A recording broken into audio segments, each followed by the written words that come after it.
Olá, turminha, que bom estar aqui novamente com vocês para dar continuidade ao nosso tema 7, capítulo 3, segundo reinado, quarta avaliação, através do nosso guia de estudo, disciplina de História, oitavo ano.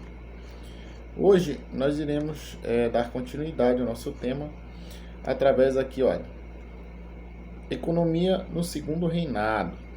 Tá? Nós temos aqui uma imagem que fala sobre os aspectos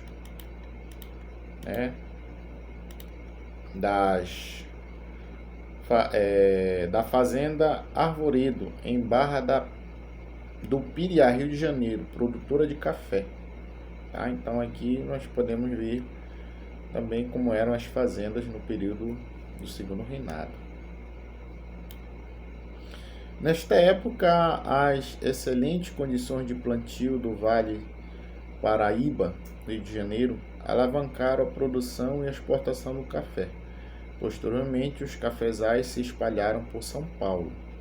O Brasil começou a exportar mais do que importar, e a procura do café era tão grande que havia necessidade de aumentar a mão de obra. Contudo, a fim de proteger seus negócios, os fazendeiros de café viam com maus olhos as tentativas de qualquer lei que favorecesse a abolição da escravidão. Por isso, os latifundiários apoiam a vinda de imigrantes, especialmente italianos, para trabalhar nos cafezais. Aqui, como nós podemos perceber, turma, nós tínhamos já uma mão de obra que era escrava, que iriam ganhar a sua libertação, e eles preferiam trazer pessoas, mão de obras italianas, para fazer o mesmo serviço que os escravos faziam. Assim não podemos entender, Em decorrência do crescimento da exportação do café, são construídas as primeiras ferrovias e nasceram cidades. Os portos de Santos e Rio de Janeiro prosperaram. Nesta época, começaram a ser montadas as primeiras fábricas do Brasil, ainda que de forma isolada, em grande parte devido ao trabalho do Barão de Mauá. Tá? O absolutismo no segundo reinado. Essa época é crucial para o processo de abolição das pessoas escravizadas, pois surgem diversas sociedades e jornais contra esta prática. Os escravos se mobilizam através dos quilombos e irmandades religiosas, mas também solicitam sua liberdade na justiça. A abolição da escravidão não era desejada pelos fazendeiros.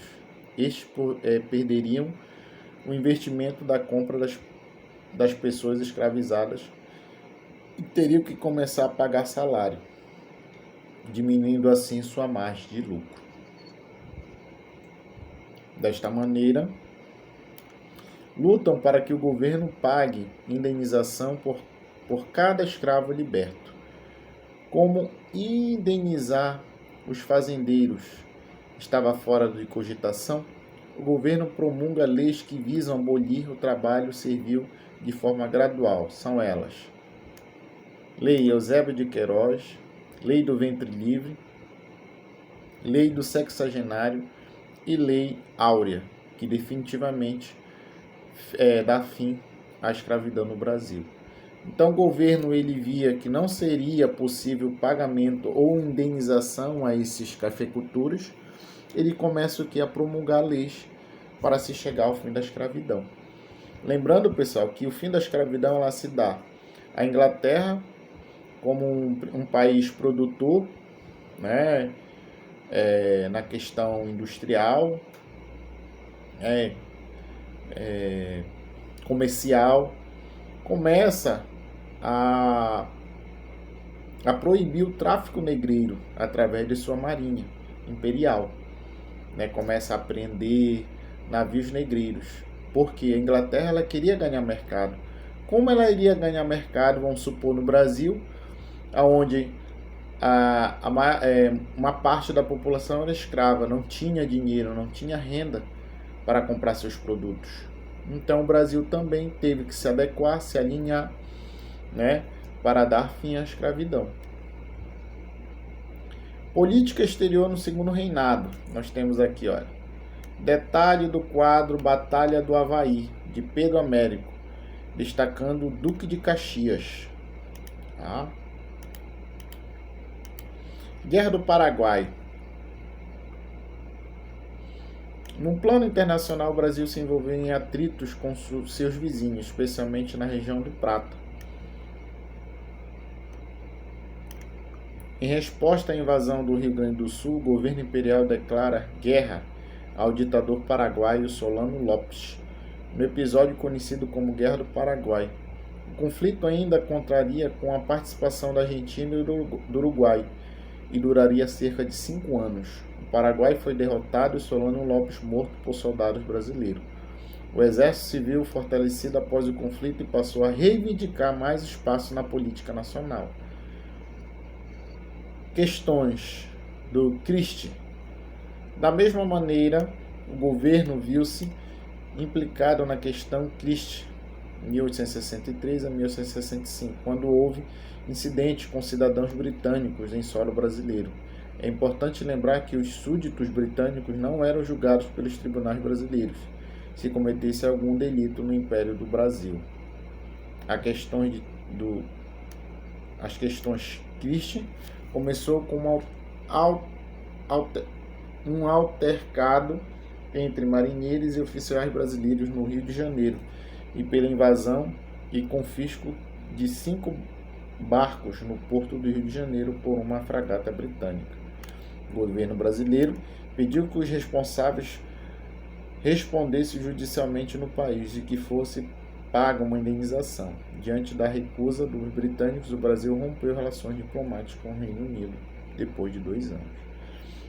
Então, mais uma questão aqui internacional também que veio a pesar contra Dom Pedro II. O fim do segundo reinado é a proclamação da República. Ao longo do seu governo, Dom Pedro II se contrapôs com a igreja, com os militares e com a elite rural. Tudo isso foi retirando o apoio das figuras importantes do país ao trono. Alguns episódios direcionaram os acontecimentos para um golpe militar. São exemplos da exigência de que a igreja não acatasse as ordens papais, sem as mesmas terem sido aprovadas pelo imperador, no que passou a história como a questão religiosa. No entanto, foi a desvalorização dos militares e o fim da escravatura que mais incomodaram as elites e forçaram sua deposição. Os militares reclamavam mais reconhecimento, aumento de salário e promoções que não eram realizadas. Tudo isso fez com que alguns oficiais aderissem aos ideais republicanos. Igualmente, a elite latifundiária não pôde suportar a ideia da abolição da escravidão. Assim, a República é instituída sem participação popular, em 15 de novembro de 1889, pelo Marechal Deodoro da Fonseca, a qual foi o primeiro presidente do Brasil. Lembrando que aqui, pessoal, o Marechal Deodoro da Fonseca era oficial do Exército e liderou, a proclamação da República, depondo a família imperial e assumindo interiormente a presidência do Brasil nesta época. Então, turminha, esse é o nosso tema de hoje. No finalzinho aqui nós temos uma pequena atividade, para que nós possamos nos atentar mais e mais sobre esse tema de hoje. Agradeço a todos a paciência e até a próxima.